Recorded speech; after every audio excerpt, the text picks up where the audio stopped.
So because empathy is so important in design, there's more than one tool for helping us with it. This is a really nice one. This is empathy maps, and it's very much unlike, say, journey maps, which sort of map a journey over a period of time. Empathy maps are, if you like, a snapshot of an experience. Let's take a look at them.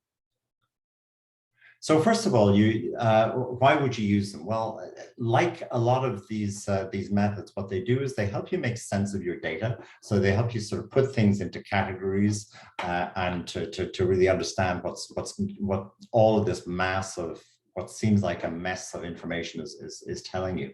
They also help you discover some needs that users themselves may not be aware of. They just don't, like all of us, they just go through their day and they don't see they don't step back and look at what it is they're doing. And that's exactly what you're doing. You're sort of watching their experience to see, is there something you can innovate with? They help you understand what's behind users' behavior. So they may behave in certain mysterious ways, but then when you start to look at, well, hang on a minute, what did they actually see and encounter here?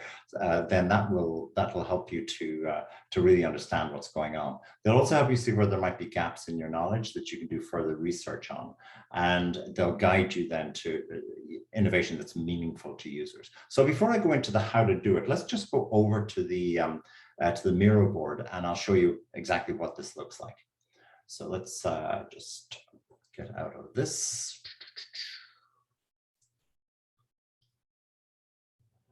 Go here. Okay, so an empathy map is this, and actually there's a very standard format for this, which is like this. Who is it we're empathizing with up here? Who's the person? What's the situation? What's their role in the situation? What are they trying to do? What's their goal? What are they trying to accomplish? What do they hear, see, say, and do? And then what do they think and feel? Okay, and so over here, then you've got a template for doing that. So to go back to the slides then, and just sort of talk a bit about how you go about this. First of all, obviously you're going to conduct your research, and you'll do this ideally through observation for this method, but in current circumstances, you're probably restricted to interviewing. So you're going to have to project a bit on what happens. You can even ask in your interview, you know, your user, you can ask them to imagine if they went into a coffee shop, what would happen? What would they be seeing and smelling and doing? So identify the user and the persona. That's the persona. So it's not an actual person, it's a persona, and what they're trying to accomplish, including what they're trying to accomplish emotionally. So don't forget the emotions. First, then categorize what they see, hear, do, and say. So what is visible to you if you're observing it? And then you might add in smell and taste as appropriate, and then list what they think and feel. So to go back again to the Miro board, I've done a very rough and quick example of what this might look like for you, and we'll take a look over at that.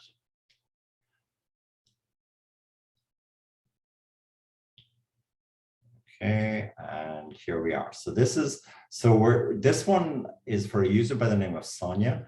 And I haven't gone into a lot of detail here, but you can put much more detail and background about the user in here, so maybe summarize the persona. But what is she looking for? She's looking for somewhere to relax after work. And so what does Sonia think and feel? And then you can start populating this with Post-its, with stickies.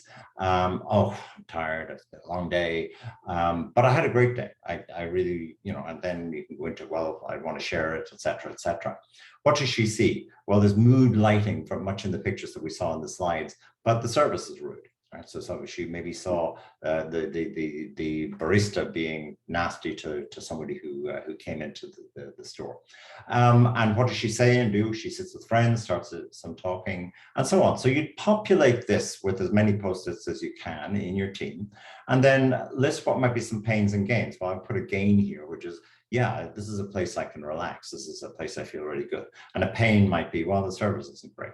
Okay, so the idea here is really to put yourself in the place of the user as they're going through this experience, and really virtually to experience what they experience, so that then you can innovate and find something that that might be attractive to them, something that might improve the experience, or at least get rid of some of the pain points.